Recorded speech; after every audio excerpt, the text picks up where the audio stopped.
Hello my dear बच्चा party, कैसे हैं आप सब लोग। Welcome to my class. I am Rahul Pushkar. तो बच्चों, आज के लेक्चर में हम बात करने वाले हैं विद्युत फ्लक्स। किसकी? विद्युत फ्लक्स। सर ये क्या भला है, हमने तो इसके बारे में कभी सुना ही नहीं। हमने तो इसके बारे में कभी सुना ही नहीं, विद्युत फ्लक्स क्या चीज़ होती है। तो कोई बात नहीं, आज हम आपको अच्छे से बताएंगे कि विद्युत फ्लक्स होता क्या है। बट विद्युत फ्लक्स पढ़े उससे पहले हमें थोड़ी सी चर्चा करनी है। किस पर? क्षेत्रफल पर। किस पर? क्षेत्रफल पर। जब बात करें क्षेत्रफल की, किसकी? क्षेत्रफल की। तो क्षेत्रफल के लिए बात करें, सर ये क्षेत्रफल को पढ़ा रहे हो? वो पढ़ा रहे हैं, उसका रीजन है।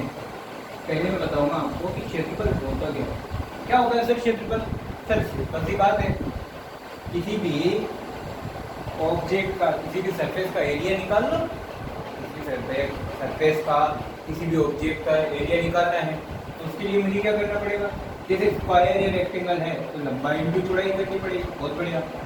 सर्कुलर है तो पाई आर स्क्वायर लगाना पड़ेगा। इस तरीके के मेरे को सॉल्व करने पड़ेंगे। ठीक है, इस तरीके से मैं उसका एरिया निकालता हूँ। मुद्दे की बात ये नहीं है कि क्षेत्रफल निकाला कैसे जाता है। इंपॉर्टेंट टॉपिक ये है कि क्षेत्रफल अदिश है या सदिश है। और भाई ये वाली बात तो हमने कभी सोची ही नहीं सर। क्षेत्रफल सदिश है या अदिश है? तो बच्चों, मैं आपको आज एक राज की बात बताने वाला हूँ। आज कुछ राज्यों से पर्दे उठाए जाएंगे। पहला राज है ये कि क्षेत्रफल एक सदिश राशि। क्या है? क्षेत्रफल एक सदिश राशि। क्या मजाक करते हो सब सुबह सुबह? पहले ही आते ही पहले मजाक नहीं है। क्षेत्रफल रियल में एक सदिश है। अच्छा सर, इसकी दिशा कहाँ है फिर? तो बच्चों, क्षेत्रफल की दिशा हमेशा कहाँ होती है? तल के लंबवत। तल के लंबवत। सब ये एक स्क्वायर है, ये रेक्टेंगल बना देता हूँ। ठीक है, ओके, बना दिया बिल्कुल। इसकी लंबाई है L और एक और इसकी वृद्धि हुई है D। एरिया निकालो इसका। सिंपल सी बात है सर, एरिया इंटू D कर दो। पक्का? अब बात आती है, सर आपने तो बोला है सदिश है, तो इसकी दिशा कौन बताएगा? नहीं बताऊंगा भाई, रुक। तो जो इसकी दिशा कहाँ होती है? हमेशा तल के लंबवत। तल के लंबवत से मतलब अभी देखो, ये रेक्टेंगल कहाँ है? इस बोर्ड के प्लेन में है। इस बोर्ड के प्लेन में है।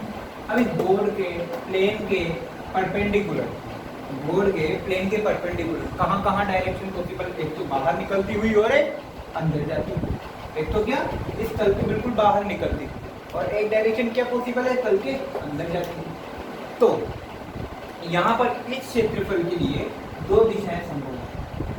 कितनी दिशाएं संभव है? दो दिशाएं संभव है। पहली इसका क्या है कि एक से काम नहीं चलता। इसका एक से काम नहीं चलता, ये हमेशा दो के चक्कर में है। ठीक है, तो इसकी दो दिशाएं संभव है। एक तो तल के लंबवत अंदर की ओर, वाव। दूसरी तल के लंबवत बाहर की ओर। वाव सर वाव। इसके पास दो दिशाएं और हमारे पास एक भी नहीं। गलत बात नहीं करनी। तल के लंबवत बाहर की। तो क्षेत्रफल एक सदिश राशि है। अब यहाँ पर दो दिशा, तल के लंबवत अंदर की और तल के लंबवत बाहर की।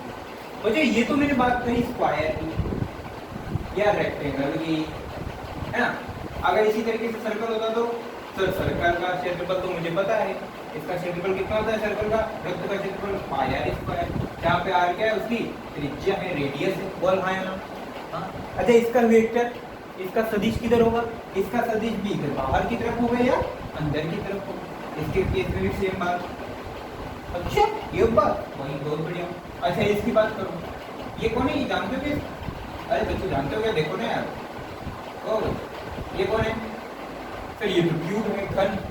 ये तो घन वर्षा बोले, ये क्या है? क्यूब है। अच्छा, इस क्यूब का एरिया बताओ। क्या बात करते हो सर? क्यूब की कोई साइड ले लो, ए। क्यूब की एक भुजा की दिशा, भुजा की एरिया है ए। तो इसका क्षेत्रफल क्या होगा? सर ए स्क्वायर होगा। तो क्या होगा? ए स्क्वायर होगा। यानी भुजा का स्क्वायर होता है ना भाई। नहीं, भुजा का स्क्वायर। पक्का ए और फिर इसकी दिशा, अब इसकी दिशा की बात बच्चों। घन के केस, सुनना बात, घन के केस में अलग अलग 6 फेस होते हैं। घन के कितने तल होते हैं? 6। पहला, दूसरा, तीसरा, चौथा ऊपर वाला, पांचवा नीचे वाला और छठा ये पीछे वाला बैक साइड वाला। 6 तल हो गए। किसी भी घन के कितने तल होते हैं? 6 तल होते हैं। सर हम तो नहीं मानते, नहीं मानता तो मत मान, मेरा उसमें क्या। तो किसी भी घन या घना, क्यूब या क्यूबॉइड, इनके कितने तल होते हैं? 6 तल होते हैं। अब 6 तल का एरिया तो सेम होगा, ए स्क्वायर तल का एरिया तो क्या होगा? सेम होगा ए स्क्वायर। बट हर एक तल के लिए, सुनना बात, हर एक तल के लिए क्षेत्रफल की दिशा अलग अलग होगी। क्या बात, पहला झटका। हर एक तल के लिए क्षेत्रफल की दिशा अलग अलग होगी। कैसे? ऊपर वाले तल की बात करें, इसकी ऊपर वाले तल, ऊपर वाला तल कुछ इस तरीके से होगा। इस घन का ऊपर वाला तल कैसा होगा? ऐसा होगा। हाँ ऐसा ही। अब ऐसा है तो इस प्लेन तो क्या हो गया? ये वाला। अब क्षेत्रफल की दिशा क्या होती है? सर तल के लंबवत, तल के लंबवत। तो तल के लंबवत तो ये कैसे पॉसिबल है? अरे ये अंदर के, इस वाली सरफेस की बात कर रहा हूँ बच्चों। ये जो तल है ना ऊपर वाला घन का, इस वाली सरफेस। तो एक तो तल के लंबवत बाहर की और एक तल के लंबवत अंदर की। इस तरीके से 2 दिशाएं संभव। बट बच्चों ये जो घन, घना, गोला, इनके केसेस में हम क्या करते हैं? अंदर वाली दिशा को कंसीडर नहीं करते, अंदर वाली दिशा को खत्म कर देते हैं। तो जो दिशा बची क्षेत्रफल की दिशा आएगी वो कौन सी आएगी? तल के लंबवत बाहर। तो इसमें हर एक तल पर, हर एक तल के लिए जो क्षेत्रफल की दिशा होगी, हर एक तल के लिए जो क्षेत्रफल की दिशा होगी वो क्या होगी? हमेशा तल के लंबवत बाहर की ओर। वो क्या होगी? तल के लंबवत बाहर की ओर। सर ऐसा भेदभाव क्यों? वो भी बताता हूँ। यहाँ तो क्या था? दोनों हो सकते हैं, तल के लंबवत अंदर की ओर भी हो सकती है और तल के लंबवत बाहर की ओर भी हो सकते हैं। वो आपके प्रश्न पर निर्भर करता है कि आप क्या लेना चाहते हैं, अपने अकॉर्डिंग एडजस्ट कर लेना। लेकिन इसके केस में हमेशा फिक्स क्या, इसका जो क्षेत्रफल सदिश है वो क्या होगा? हमेशा तल के लंबवत बाहर। ऐसा क्यों? देख अब ऐसा क्यों, उसका रीजन बताता हूँ। ये कौन सी सरफेस है? 2D। पूरे हाँ, वृत्त, वर्ग, आयत, ये सब कैसी सरफेसेस होती है? 2D surface. ये क्यूब क्या है? 2D है या 3D है? पूरे सर ये तो 3D है, ये तो 3D से आ रहा है, तो कुछ ना कुछ तो डिफरेंस होगा। तो 2D में क्या है बच्चों? तल के लंबवत अंदर जाओ या तल के लंबवत बाहर आओ, कोई फर्क नहीं पड़ता। 3D में फर्क पड़ता है, क्योंकि तल के लंबवत बाहर आओ ठीक है, कोई दिक्कत नहीं। जैसे ही तल के लंबवत अंदर आए, तल के लंबवत अंदर आओगे तो यहाँ अंदर क्या है? अंदर तो कुछ भी नहीं, तो इस धनाभ के अंदर तो कुछ भी नहीं रखा भाई साहब। तो इसलिए हम जो भी कैलकुलेशन करने वाले हैं वो कहाँ करने वाले हैं? घन के लिए काम। अंदर हमारा कोई काम नहीं, इसलिए अंदर वाले क्षेत्रफल सदिश को हम कंसीडर नहीं करते। हमेशा क्षेत्रफल का सदिश क्या होगा? बाहर। एक राज की बात और बताता हूँ बच्चों, ये 2D सरफेस, पहले इसकी बात है। ये क्या है? घन यानी 3D सरफेस के बंद पृष्ठ। क्या है? बंद पृष्ठ या बंद सरफेस, क्लोज्ड सरफेस। क्यों? क्योंकि सभी तरफ से बंद है, ये सभी तरफ से बंद है। देखो बिल्कुल टोटली पैक्ड है ना? तेल का डब्बा ऐसे होता है, मम्मी लेके आती है घर पे। तो ये जो 3D सरफेसेस होती है ये क्या होती है? बंद पृष्ठ बोलते हैं। क्या बोलते हैं? बंद पृष्ठ। कान में रुई मत, कान में रुई और तेल बाहर निकाल दो, बंद पृष्ठ। इसे बोलते हैं इंग्लिश में क्लोज्ड सरफेस। क्या बोलते हैं? Closed surface. इसी प्रकार जो 2D सरफेसेस होती है बच्चों, इसे बोलते हैं खुला पृष्ठ। सब कुछ खुला खुला है यहाँ पे, इसको गर्मी ज्यादा लगती है इसलिए सब कुछ खुला खुला, इसे बोलते हैं खुला पृष्ठ। बोले तो ओपन सरफेस। वाओ, वाटर बात हुई सर। ओपन, बट तो मेरी इंग्लिश क्या है? थोड़ी सी कमजोर है ना, सॉरी हाई लेवल है, तो आपको समझ में नहीं आएगी। तो स्पेलिंग मिस्टेक हो तो कभी कभी अपने आप से भी सुधार लिया करो, ठीक है? मजाक कर। 2D सरफेस को बोलते हैं खुला पृष्ठ या ओपन सरफेस।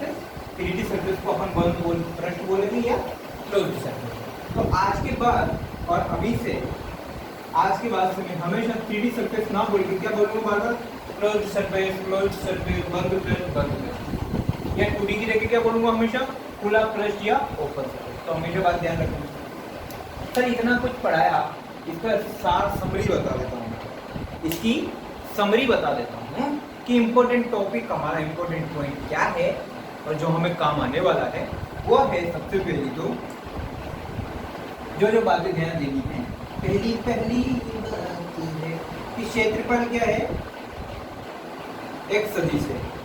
क्षेत्रफल एक सदिश राशि।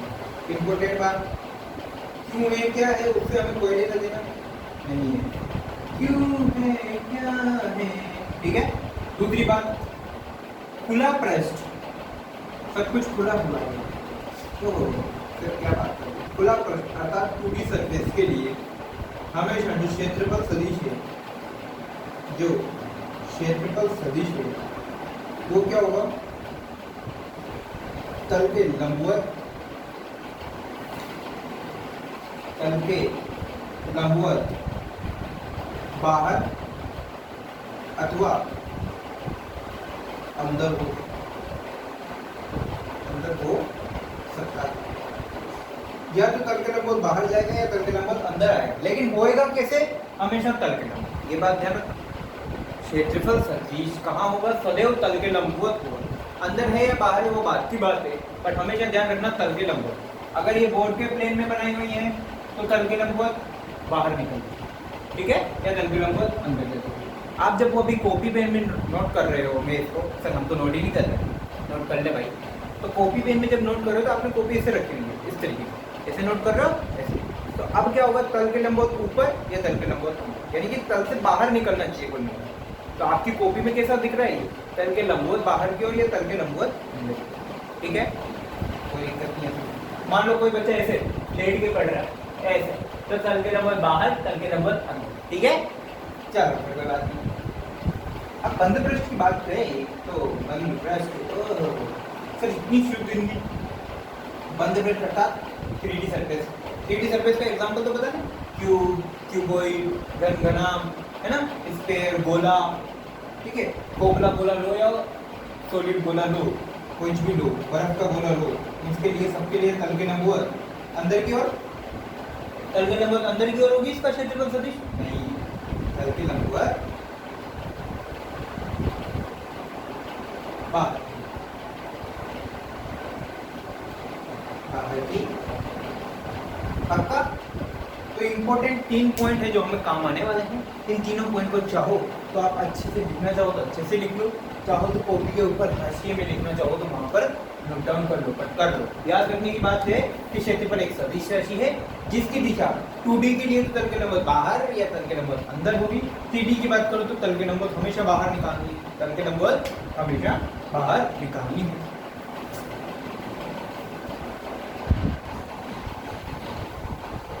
ओके बच्चों, ये तो बात हुई हमारी क्षेत्रफल सदिश के बारे में। अच्छा, तो क्षेत्रफल सदिश के बारे में हमने 3 इंपॉर्टेंट बातें सीखी। पहली कि क्षेत्रफल एक सदिश राशि, बहुत बढ़िया सर, पहला झटका आपने दिया। दूसरी बात, 2D सरफेस को हम खुला पृष्ठ बोलेंगे, 3D सरफेस को हम बंद पृष्ठ बोलेंगे। 2D सरफेस के लिए दिशा क्या होगी, तल के लंबवत बाहर या तल के लंबवत अंदर होगी। 3D सरफेस के लिए तल के लंबवत हमेशा कैसी होगी, बाहर की ओर होगी, तल के लंबवत सदैव बाहर की ओर होगी। चलो ठीक है सर, ये सारी चीज क्यों बताई, उसका रीजन भी बताएंगे। फिलहाल एक बात बताओ कि अगर मैं किसी भी बिंदु पर विद्युत क्षेत्र की बात करूं, किसी भी बिंदु पर विद्युत क्षेत्र आराम से निकाला जा सकता है, बिल्कुल निकाला जा सकता है। अच्छा बच्चों, किसी भी बिंदु पर विद्युत क्षेत्र रिप्रेजेंट करने के लिए आप किसका इस्तेमाल करते हो, विद्युत बल रेखाओं का। किसी भी बिंदु पर विद्युत क्षेत्र, ये बिंदु, अब इस बिंदु पर विद्युत क्षेत्र डिनोट करने के लिए मैंने क्या इस्तेमाल किया, विद्युत बल रेखा। बहुत बढ़िया मैंने कहा।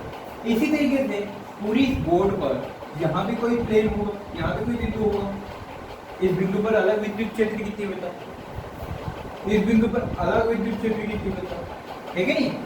तो हर एक पर मेरे को विद्युत बल रेखाएं बनानी पड़ेगी और हर एक बिंदु पर अलग अलग तरीके से कैलकुलेट करनी पड़ेगी। यहाँ पर अलग विद्युत, तो बच्चों हर एक बिंदु पर कहाँ तक कैलकुलेट करूंगा तो थक जाऊंगा, हैं? इतनी सी तो जान सर, बाकी इतना बड़ा विद्युत क्षेत्र कौन कैलकुलेट करे। तो मैंने क्या किया, मैंने खुद ने मैंने कुछ साइंटिस्ट लोगों को एक आइडिया, क्या आइडिया सुझाया था वो भी बताओ। मैंने कहा कि हर एक बिंदु पर निकालो, है ना। अब हर एक बिंदु मिला के क्या एक एरिया बनाएंगे, ये छोटे छोटे, सुनो, छोटे एक ही बिंदु, एक ही बिंदु, एक ही बिंदु, इधर से बिंदु, वो मेरी प्यारी बिंदु, ये मेरी नियति बिंदु, ये बिंदु, ये बिंदु, हर एक बिंदु पर अलग अलग विद्युत पर रेखाएं निकल रही होगी क्या? हाँ सर निकल रही होगी। खूपच खूपच खूपच खूपच खूपच खूपच, इस तरीके से हर एक बिंदु पर अलग अलग तरीके से जो पर रेखाएं हैं वो निकल रही है। तो हर एक बिंदु पर अलग अलग जगह मेरे को जाके कैलकुलेट करना पड़ेगा, पहले यहाँ, फिर यहाँ, फिर यहाँ, फिर यहाँ, फिर यहाँ, फिर यहाँ, फिर यहाँ, फिर यहाँ। तो ये तो मैं तो थक जाऊंगा भाई, मैं तो थक जाऊंगा। तो एक बात बताओ, क्या ये सारे बिंदु आपस में मिलके एक एरिया कवर कर रहे हो? ये बिंदु, सभी बिंदु आपस में मिलके एक बड़ा एरिया कवर कर रहे नहीं कर रहे? हाँ ये तो बात है सर आपकी। तो मैंने कहा कि खूब मैंने उसके लिए प्लेन बना दिया, ये सबको मिला के एक छोटा सा प्यारा सा प्लेन बना दिया। भैया तो सभी बिंदु आपस में क्या मिलके एरिया बना दिया, मिलके इन सबका एक एरिया बना दिया। वाह सर क्या कमाल किया आपने। अब सुन बात, अब ये सभी बल रेखाएं पहले एक बिंदु से बल रेखाएं निकल रही, पहले क्या होता था, एक बिंदु से इस पर्टिकुलर इस बिंदु से ई विद्युत क्षेत्र की बल रेखा निकल रही थी, पर्टिकुलर इस बिंदु से ई विद्युत क्षेत्र की बल रेखा निकल रही थी। अब पूरा मैंने क्या किया, एक एरिया ले लिया, ए वेक्टर एरिया, ये जो एरिया बनाया ए वेक्टर। तो अगर एक बिंदु से ई विद्युत क्षेत्र की बल रेखा निकल रही थी तो पूरे ए एरिया वेक्टर से कितनी निकलेगी? सिंपल मैथमेटिक्स है, अगर एक पेन 5 रुपए का है, एक पेन 5 रुपए का है तो 10 पेन कितने के होंगे? 50 रुपए के, 5 × 10। तो अगर एक बिंदु से विद्युत क्षेत्र की तीव्रता ई निकल रही थी तो एरिया, पूरे एरिया से कितनी निकलेगी? सर ई × ए कर दो और खोजो। मेरे बच्चे इतने इंटेलिजेंट। तो बच्चों सुनो बात को कि अगर एक बिंदु से, इससे एक बिंदु से समझाने के लिए विद्युत क्षेत्र की तीव्रता कितनी ई है, तो पूरे एरिया से कितनी निकलेगी? पूरे एरिया से कितनी निकलेगी? ई इंटू ए वेक्टर, ई इंटू ए वेक्टर और खोजो। तो यही क्या है आपका पूरा फ्लक्स। इसी को क्या बोल दिया? फ्लक्स बोले। इन दोनों इस टर्म को मिला के क्या बोल दिया? विद्युत फ्लक्स। और गजब, इतना ही चीज, बहुत ही। देख अगर एक बिंदु से क्या निकल रहा है? ई विद्युत क्षेत्र की तीव्रता, तो पूरे एरिया से कितनी निकलेगी? ई इंटू है। भाई बिंदु अलग अलग है लेकिन विद्युत क्षेत्र की तीव्रता तो सबसे सेम है। विद्युत क्षेत्र की तीव्रता तो पूरे एरिया में क्या है? सेम है। तो ई से एक बिंदु से निकल रही है ई विद्युत क्षेत्र, तो पूरे एरिया से कितनी निकलेगी? ई इंटू है। तो इसी पूरे टर्म को क्या बोलते हैं? विद्युत फ्लक्स। तो अपने अस्त्र और शस्त्र उठा लीजिए और हेडिंग डालेंगे प्यारी सी विद्युत फ्लक्स। इतनी बकवास करने के बाद छोटा सा टॉपिक डालेंगे विद्युत फ्लक्स। इसे बोलते बच्चों विद्युत अभिवाह। ओ माय गॉड, ये क्या चीज है सर? ये तो हमने कभी सुना ही नहीं। विद्युत अभिवाह,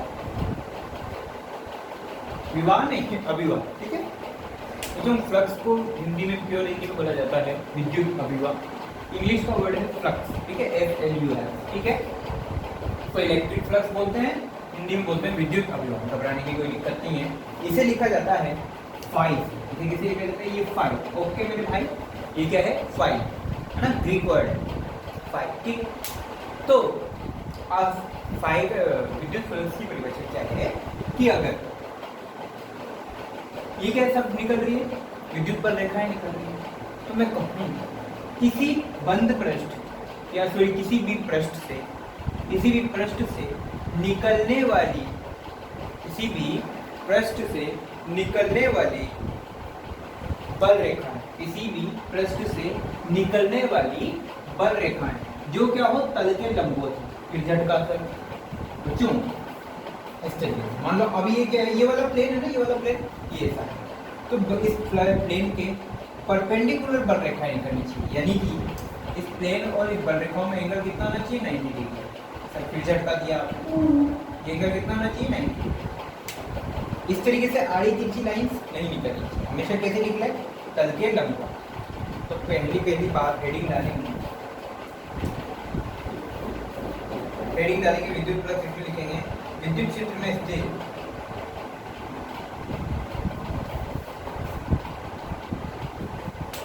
आपको थोड़े से इज्जत के साथ में लिखेंगे हम बच्चों। परिभाषा लिख देता हूँ, आप परिभाषा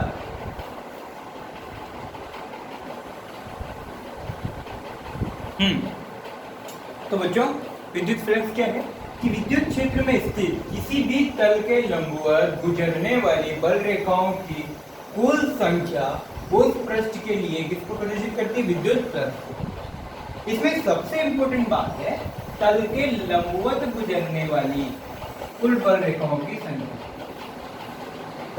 सॉरी बच्चों, विद्युत क्षेत्र में स्थित किसी तल के लंबवत गुजरने वाली कुल बल रेखाओं की संख्या। मान लो, सुनना बात को, किस तरीके से कोई भी एरिया दे दिया, बात वही कर रहे हैं अपन, ठीक है भाई। किसी एक बिंदु से गुजरने वाली बल रेखा मान लो एक, किसी एक बिंदु से गुजरने वाली बल रेखा एक, तो पूरे एरिया से निकलने वाली E है, ठीक है। तो मान लो यहाँ इसका सेंटर पॉइंट है, इसका एरिया है एरिया वेक्टर, इसका एरिया क्या है? एरिया वेक्टर से दिया हुआ है और आपको अच्छे से पता है, आपको अच्छे से पता। अब ये जो तल रखा हुआ था, जो ये ऐसे रखा हुआ है ऐसे, पर मैं इसको बना नहीं सकता, तो मेरे को ऐसा बनाना पड़ा है ना। ये ऐसे रखा हुआ बिल्कुल इसके परपेंडिकुलर, इस बोर्ड के परपेंडिकुलर ये तल ऐसे रखा हुआ। अब ये तल ऐसे रखा हुआ, 2D दिख रहा है आपको, ठीक है 2D है। और 2D है तो इसका एरिया वेक्टर कैसा हुआ?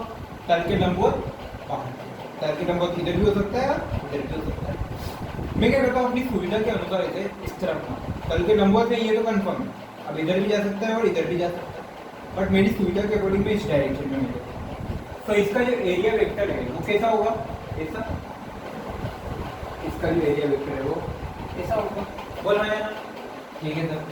अब मान लो इससे कोई विद्युत क्षेत्र की तीव्रता या विद्युत क्षेत्र बल रेखाएं जो है ऐसे निकल रही है, विद्युत बल रेखा कैसे निकल रही है? ऐसे निकल रही है, ई वेक्टर बाहर की तरफ निकल रही है, और इन दोनों के बीच में एंगल कितना है? थीटा। इन दोनों के बीच में एंगल कितना है? यानी कि जो बल रेखा निकल रही है वो तल के लंबवत ना निकल के साइड से निकल रही है। कैसे कैसे? देखो ये प्लेन ऐसे रखा हुआ, अब जो बल रेखा ऐसे निकलनी चाहिए, तल के लंबवत निकलनी चाहिए। बल रेखा क्या करनी? तल के लंबवत निकलनी चाहिए, बट तल के लंबवत ना निकल के ऐसे किसी एंगल पर मिसाइल की तरफ निकल रही, चाइना में जा रही है मिसाइल, तो ये क्या कर रही है? एक एंगल पे निकल रही है, क्या कर रही है? एक कोण पे निकल रही है। लेकिन मुझे तो चाहिए नहीं, मेरी तो डेफिनेशन ही क्या है कि तल के लंबवत गुजरने वाली। अब कुछ मत कर रही, अगर तो ऐसा नहीं दे रखा है तो क्या करेगा तू? घटक ले, एक घटक इधर ले ले, एक घटक इधर ले, तो इसका घटक एक घटक कुछ घटक ले,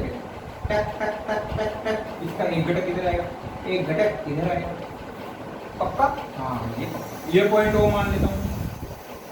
घटक लेके बता देंगे कैसे कैसे घटक आएंगे, कैसे कैसे घटक आएंगे भाई। सर एक घटक तो इधर आया और एक घटक इधर आया, ये वाला घटक तो E cos थीटा है।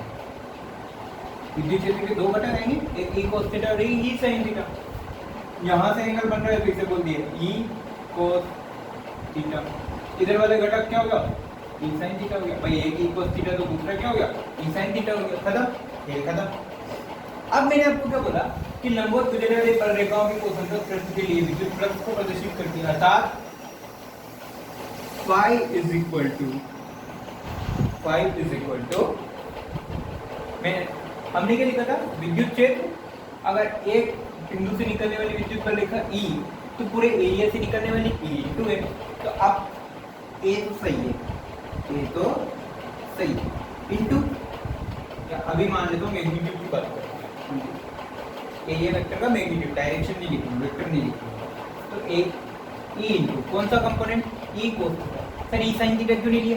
मुझे तल के लंबवत बाहर चाहिए, ये तल के लंबवत बाहर है, ये E वेक्टर इस तरीके से जा रहा है, इसके दो घटक हैं, एक इधर और एक इधर। ये वाला घटक है E sin थीटा, ये वाला घटक है E sin थीटा, और ये वाला घटक है E cos थीटा। तो बता दोनों में से मुझे कौन सा चाहिए, लंबवत चाहिए या समानांतर चाहिए? ये तो हो गया समानांतर, ये हो गया लंबवत। डेफिनेशन में देख कौन सा घटक चाहिए, लंबवत घटक चाहिए, तो मुझे लंबवत वाला घटक लेना है, यानी कि e cos थीटा खत्म। तो इसकी बात कर लेते हैं, e cos थीटा इनटू एक बिंदु से निकलने वाली बलरेखा e cos थीटा, तो टोटल एरिया वेक्टर से निकलने वाली ये e cos थीटा। एक पेन 5 रुपए का तो 50 पेन, सॉरी एक पेन 5 रुपए का तो 10 पेन 50 रुपए के 5 पेन, वही काम है। अब बच्चों अगर दो सदिश राशि है, अगर दो सदिश राशि ऐसे लिखी हुई है a into B cos theta, अगर दो कोई सदिश राशि इस तरीके से लिखी हुई है a b cos theta, a b cos theta, तो इन दोनों को क्या कहा जा सकता है? सर क्या कहना है, a डॉट b लिख दो भाई। दो सदिश राशियों का अदिश गुणा कैसे होता है, ऐसे होता है, तो अगर ऐसे है तो उसको अदिश गुणा की फॉर्म में लिख दो, यानी कि e cos थीटा। इसको और अच्छे से लिखना चाहूँ तो मैं ऐसे लिख सकता हूँ, e a cos theta, a cos theta को पहले लिखेंगे, a को साइड में लिखेंगे, तो इस दोनों को क्या लिख सकता हूँ, phi is equal to e vector dot a vector. अच्छा phi सदिश होगा या अदिश? अरे भाई phi क्या है, इन दोनों का अदिश गुणा है, और अदिश गुणा है तो phi की कोई डायरेक्शन नहीं होगी, तो phi क्या है, एक अदिश राशि। phi क्या है, एक अदिश राशि, अर्थात phi की एक और नई डेफिनेशन क्या, विद्युत फ्लक्स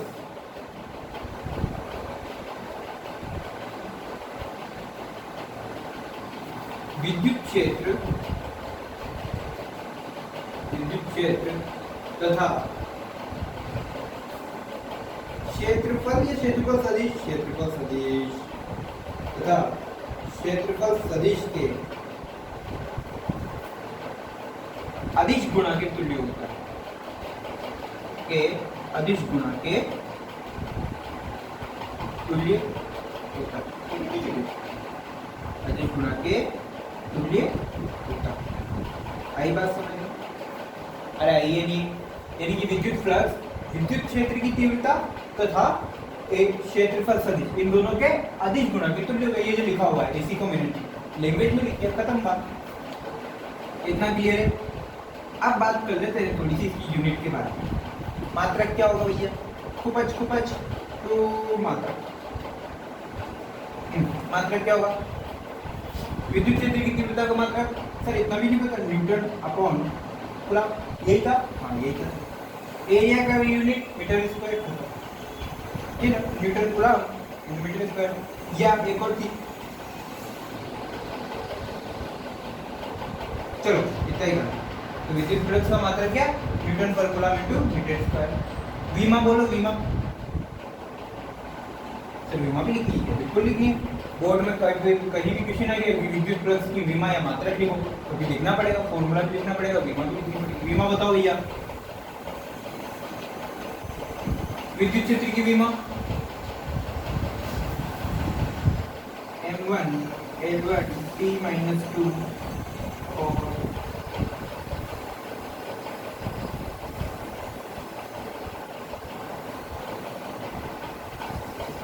किया मैंने, विद्युत क्षेत्र की विमा यहाँ से निकाल रहे हैं, फोर्स बटे कूलम m1 L1 T-3। विद्युत क्षेत्र की तीव्रता की विमा क्या आएगी, m1 L1 T-3। साथ में एरिया, एरिया की विमा कितनी होती है, L2। तो फाइनली विद्युत फ्लक्स की विमा आ गई m1 L3 T-3। विद्युत फ्लक्स की विमा आई m1 L1 T-3। ठीक है, कॉपी करो इसको।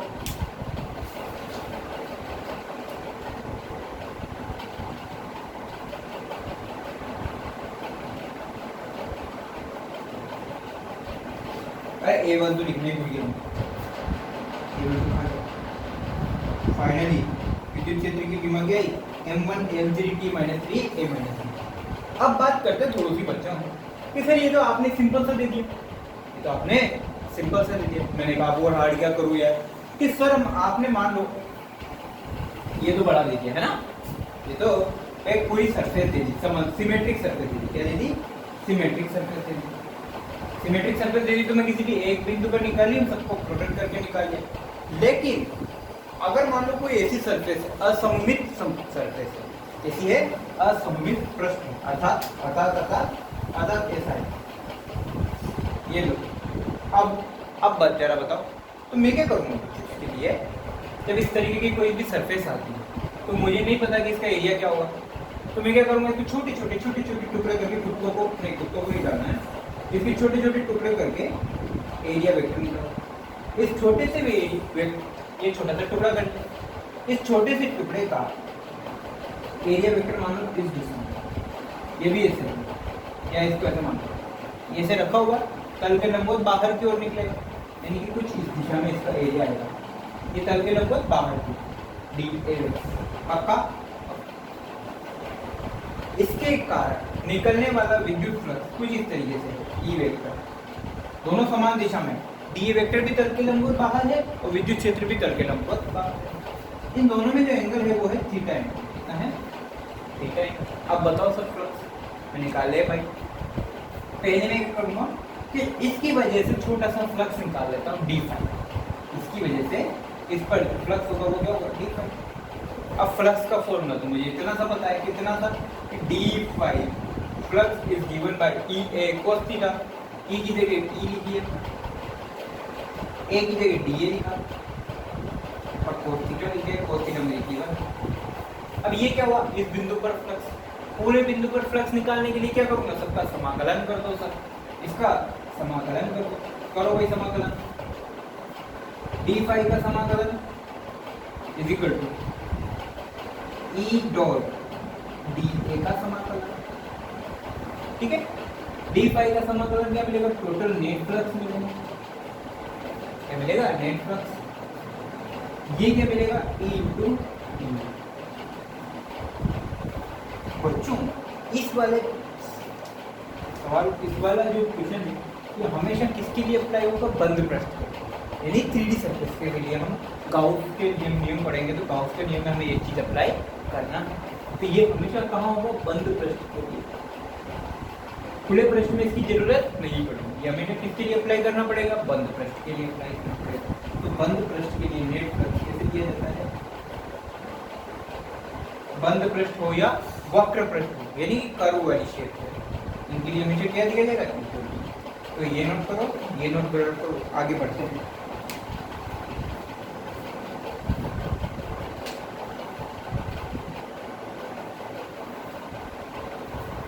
ठीक है बच्चों, तो विद्युत फ्लक्स पर अगर न्यूमेरिकल्स आते हैं, अगर अंकित प्रश्न आते हैं तो कैसे आएंगे? आपको फ्लक्स के लिए विद्युत क्षेत्र दे देगा, आपको एरिया वेक्टर दे देगा, दोनों का डॉट प्रोडक्ट निकालो, आंसर निकाल लो, आपको कोस थीटा दे देगा। इस तरीके से आप सोल्व कर सकते हो आराम से, वैल्यू पुट करके, ठीक है? कुछ दूसरे पैटर्न के भी क्वेश्चन होते हैं, कैसे? जो आकृतियों पर निर्भर। सर ये क्या बताया? आकृति अर्थात कोई घनाभ दे देगा, कोई वक्र पृष्ठ दे देगा, वृत्त दे देगा, कभी आधा सर्कल दे देगा, कभी आधा त्रिभुज दे देगा, बोले तो है ना, आधी सोपटी दे देगा, कोण दे देगा, शंकु दे देगा, कुछ भी दे देगा, तो उसके लिए आपको निकालना आना चाहिए। कैसे? इस तरीके के क्वेश्चन को सोल्व करने के लिए बच्चों सबसे पहले आपका सिर्फ और सिर्फ एक है, फ्लक्स निकालने की सबसे बड़ी एक है कि आवेश इसे लिखते हो, आवेश सममित आकृति में रखा होना चाहिए, सममित आकृति में होना चाहिए। तो ये क्या बता, ये सबसे इंपॉर्टेंट बात, ये तो कान खोल के डाल दो पर लिख दो कि आवेश के होने सममित आकृति में होना चाहिए। अर्थात देखो ये मैंने देखा इसका एक्चुअली ये अब देखो बिल्कुल सेंटर में रखा हुआ, हाँ सर सेंटर पर, इसके इस तरफ जाओ या इस तरफ जाओ बिल्कुल सिमेट्रिक है, इधर जाओ तो भी सममित और इधर जाओ तो भी सममित, बिल्कुल सेंटर पे, इसका मतलब चारों दिशा में, इसलिए चारों दिशा में ऊपर नीचे सब जगह क्या है? ये सममित है। इसी की जगह एक घन लेके आते हैं, क्यू, खपाच लेके आए क्यू। अब क्यू के बिल्कुल सेंटर पर चार्ज रखो, क्यू के बिल्कुल सेंटर पॉइंट पे रखो चार्ज क्यू। देखो अब इस चार्ज क्यू के ऊपर नीचे आगे पीछे दाएं बाएं हर जगह जो है सममितता चाहिए, हर जगह सममितता चाहिए, इनकी बराबर डिस्टेंस पे रखा हुआ है ना। आप चाहे इसको ऐसे ब्रेक करके देखो तो इधर जो दिखेगा सेम उधर दिखेगा। इसे ऐसे नहीं ब्रेक करना, ऐसे ब्रेक करके देखो तो इसके ऊपर जितना जो दिखाई देगा सेम चीज आपको इसके नीचे दिखाई देगी, यानी कि क्या ये सममिता। इसी तरीके से वृत्त ले लो वृत्त ले लो भाई। वृत्त में बिल्कुल सेंटर पर चार्ज क्यों रखो, बिल्कुल सेंटर पर केंद्र पर आवेश रखो। इस केंद्र पर आवेश रखोगे तो आपको इस पूरे आवेश के कारण हर जगह क्या दिखाई देगी, सममिता दिखाई देगी। तो बढ़िया, इस पूरे आवेश के कारण ऊपर नीचे दाएं बाएं आगे पीछे सब दूर क्या दिखाई देगी, सममिता दिखाई देगी। सममिता दिखाई देगी ना, कोई और नहीं दिखाई देगी। मान लो आपने वृत्त ना लेके कोई गोला ले लिया, लड़की माता फुटबॉल ले लेना है, आपने फुटबॉल ले ली। अब फुटबॉल ली और फुटबॉल के बिल्कुल सेंटर पॉइंट पे जाओ और जाके आवेश रख के आ जाओ। अब जब आपने सेंटर पॉइंट पे आवेश रखा हुआ है तो इस पर क्या दिखेगा आपको, चारों तरफ क्या दिखाई देगी, सममिता दिखाई देगी। चारों तरफ सममिता दिखाई देगी, है ना। लेकिन सर ऐसा क्यों, मान लो मैंने यहाँ रख दिया आवेश की, मैंने क्या रख दिया, आपको यहाँ पे आवेश रख दिया, कहाँ, धनात्मक के किसी कॉर्नर, कहाँ रख दिया, धनात्मक के या घन के किसी कॉर्नर पर मैंने एक आवेश क्यों रख दिया। अब बोलो तो तेरी अब क्या करें, तो क्या अब इसको सोल्व। उसने बोला चलो एक अच्छा सॉल्यूशन देखते हैं। ओके बच्चों, मानो किसी एक घनाभ या ऐसा बोल देते हैं ऐसा क्वेश्चन देता है। पहले सिंपल सा कराते हैं, पहले सिंपल कहते हैं, बाद में ये वाला क्वेश्चन हार्ड करते हैं।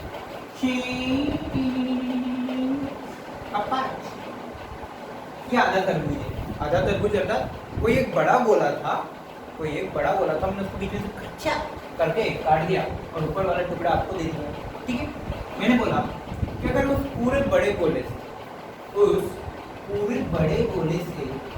निकलने वाला कुल फ्लक्स कितना है, 5 या रेडियस है। कुल फ्लक्स इस बड़े गोले से निकलने वाला कुल फ्लक्स कितना है, 5 है, 5 नेट है ना। इस बड़े गोले से निकलने वाला कुल फ्लक्स 5 नेट है। अब मैंने क्या किया, इसको यहाँ से बिल्कुल सेंटर से खच ऐसे ब्रेक कर दिया और आपको इतना सा टुकड़ा दे दिया, ये वापस से वो है, ये रेडियस R है। तो बताओ कि यहाँ से निकलने वाला फ्लक्स कितना हो। अगर इस पूरे से निकलने वाला फ्लक्स 5, तो इस छोटे से टुकड़े से निकलने वाला फ्लक्स 5 नेट बाई खत्म। इससे निकलने वाला फ्लक्स कितना, 5/2।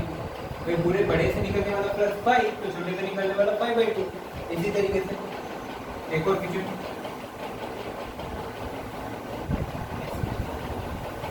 क्यूब वाला ही क्वेश्चन है।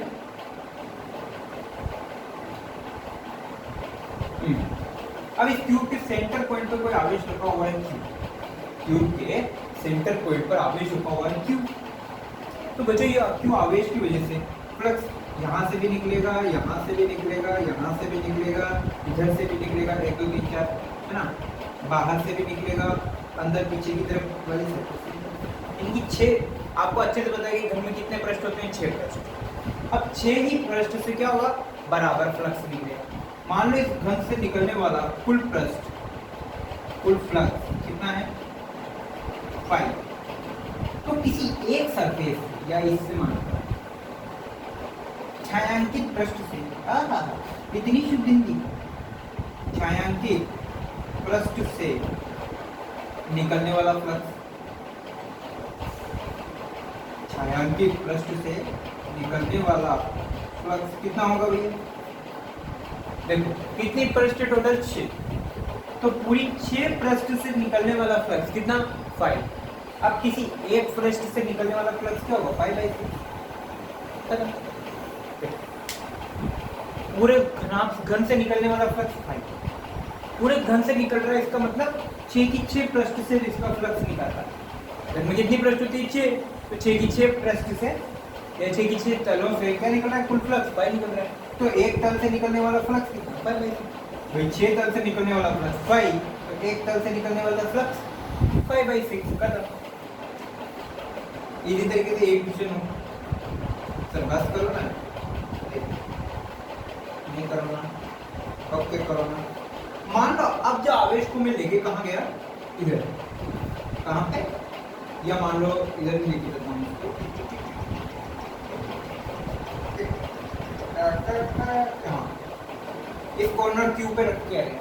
अब बोलो मैंने क्या किया, अब ये थोड़ा सा मजेदार क्वेश्चन है, इसको करके देखते हैं ना। ये तो समझ में आया होगा, ये तो समझ में आया था। अच्छा आ जाओ जल्दी, अच्छा ओके, शू शू सुपर सुपर कपक चिची चिची चिची कटकड़े कचा कच कच कच कच कच कच कचा। ये क्यूब है, क्यूब के मैं सेंटर पॉइंट पर अपने आवेश रख चुका हूँ, क्यूब के सेंटर पॉइंट पे आवेश रख चुका हूँ, लेकिन मैं अब क्या करता हूँ, इस क्यूब के यहाँ पीछे वाले कॉर्नर पे फ्लक्स रख देता हूँ। अब बोलो आवेश, मैंने बोला कि अगर इस घन के पीछे वाले कॉर्नर पर आवेश क्यों रखा हुआ है, तो इस वाले घन से निकलने वाला कुल फ्लक्स क्या है, कि इस घन के क्यू आवेश पर रखा हुआ फ्लक्स है क्यू, तो इस घन से कितना फ्लक्स निकलेगा।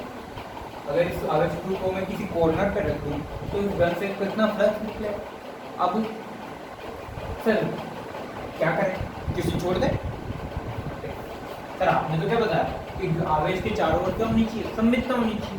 यहाँ तो कहाँ की सममितता, कोई सममितता नहीं। अब क्या करें, ट्यूशन छोड़ दें, गलत है ट्यूशन, गलत है। अगर सममित नहीं है तो आपको सममित बनाना पड़ेगा। कैसे कैसे, देखो इसको क्यों आवेश को क्या करना है, सेंटर पॉइंट बनाना है। कहाँ लाना है, सेंटर पॉइंट। मैंने क्या किया, इस घन के बगल में एक और घन रख दिया, इस घन के बगल में एक घन और रख दिया, ठीक। अब देखो इस क्यू आवेश को कट करके देखो, इधर भी सममित और इधर भी सममित। कैसे, इधर भी क्यू और इधर भी क्यू, सही। अच्छा बच्चों, क्या इस क्यू के ऊपर और नीचे सममितता है। भाई अगर बगल का आपने देख लिया, इधर भी क्यू सममित है, लेकिन क्या ऊपर नीचे सममितता है। हाँ सर, ऊपर नीचे सममितता नहीं है। क्यों सर, नीचे तो दो क्यूब, ऊपर कोई क्यूब नहीं, तो ऊपर वाला नाराज हो जाएगा, और ऊपर वाले को नाराज करना नहीं। यानी कि अगर नीचे दो क्यूब तो ऊपर भी दो क्यूब रख दो, क्या दिक्कत है। जब इतना कर ही रहे हो तो थोड़ा और कर लो, यानी कि ऊपर भी दो क्यूब रख दो, ये रख दो, ये दो क्यूब रख दिए, इधर ये भी एक क्यूब। बच्चों मेरी ड्राइंग थोड़ी सी अच्छी है, तो ड्राइंग पे मैं जाना है ना। क्या सर, क्या बात है, आपकी ड्राइंग बहुत अच्छी। इस तरीके से दो क्यूब रख दिए। अब देखो अगल बगल देखो, इधर भी दो क्यूब, इधर भी दो क्यूब, अगल बगल से सममित। ऊपर नीचे देखो, तो इस क्यूब के ऊपर भी दो क्यूब और इस क्यूब के नीचे भी दो क्यूब, है ना। इस क्यूब के ऊपर भी दो क्यूब, इस क्यूब के नीचे भी। क्या अब सममित है, अब भी सममित की। क्यों, ऊपर नीचे तो ठीक है। अब इस क्यूब आवेश के आगे की तरफ कितने क्यूब हो गए, 4, लेकिन पीछे की तरफ कोई भी क्यूब नहीं। अगल बगल में सममित हो गया, दो क्यूब इधर दो क्यूब इधर, ठीक है। ऊपर नीचे भी सममित हो गया, दो क्यूब इधर दो क्यूब इधर, ठीक है। लेकिन अब इस क्यू आवेश के, ये क्यू आवेश क्या रखा, पीछे वाले कॉर्नर पे। कहाँ रखा हुआ है, पीछे वाले कॉर्नर पे। तो इस वाले कॉर्नर के आगे की तरफ देखोगे तो क्या होगा, इस बोर्ड के पीछे जाके देखो, क्या दिखेगा आपको, आवेश दिखेगा। और आवेश के ऊपर कितना, 1 2 3 4, ऐसे एक क्यूब, दूसरा क्यूब, तीसरा क्यूब, चौथा क्यूब, 4 क्यूब है। लेकिन ये आवेश कहाँ है, बिल्कुल ऐसे मिडल पॉइंट। ये आवेश कैसे रखा हुआ है, ऐसे रखा हुआ।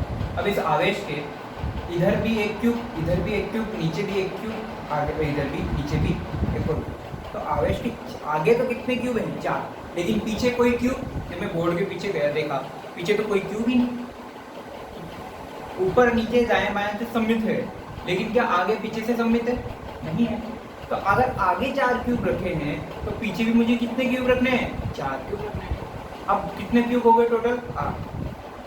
दाएं बाएं से भी सममित हो गया, ऊपर नीचे से भी सममित हो गया, और आगे पीछे से भी सममित हो गया। यानी कि कितने क्यूब हो गए टोटल, 8 क्यूब हो गए। तो बच्चों जब 8 क्यूब बनेंगे, जब 8 क्यूब बन चुके हैं तब क्या होगा, ऐसा एक बड़ा क्यूब दिखाई देगा, ऐसा एक बड़ा क्यूब दिखाई देगा जिसके सेंटर पर क्या रखा हुआ है, आवेश क्यू रखा हुआ है। अब बच्चों मान लो इससे निकलने वाला नेट फ्लक्स फाइन है, ठीक है, टोटल 8 क्यूब है, ठीक है ना, 8 क्यूब मिलके एक बड़ा क्यूब बना दिया। अब ये सेंटर पॉइंट पे आवेश क्यू हो गया, इससे निकलने वाला नेट फ्लक्स 5, यानी कि 8 क्यूब से निकलने वाला नेट फ्लक्स कितना 5 है, तो एक क्यूब से निकलने वाला नेट फ्लक्स कितना होगा 5/8। आई बात समझ भाई, 8 क्यूब से निकलने वाला नेट फ्लक्स 5 है, तो एक क्यूब से निकलने वाला फ्लक्स कितना होगा 5 नेट आएगा, ठीक है। तो बच्चों एक बात और, तो ये सारा सवाल है, आज के लेक्चर में हम इतना ही सीखने वाले हैं। नेक्स्ट लेक्चर में हम सीखेंगे संतत आवेश, संतत आवेश अर्थात कंटिन्यूअस डिस्ट्रीब्यूशन ऑफ चार्ज, उससे रिलेटेड एक दो क्वेश्चन करेंगे। उसके बाद मैं आपको फ्लक्स से पहले फ्लक्स से रिलेटेड कुछ अच्छे क्वेश्चंस भी कराऊंगा, ठीक है। फ्लक्स से रिलेटेड ये 8 क्यूब जो है ये सब आपको सीखना है, ठीक है। इसका फॉर्मूला, एक और फॉर्मूला है, वो भी आपको बताने वाला है, ठीक है, यानी कि गाउस लॉ पर भी हम चलेंगे। तो बच्चों यहाँ तक कॉपी कीजिए, आज की क्लास यही डिस्कस करते हैं।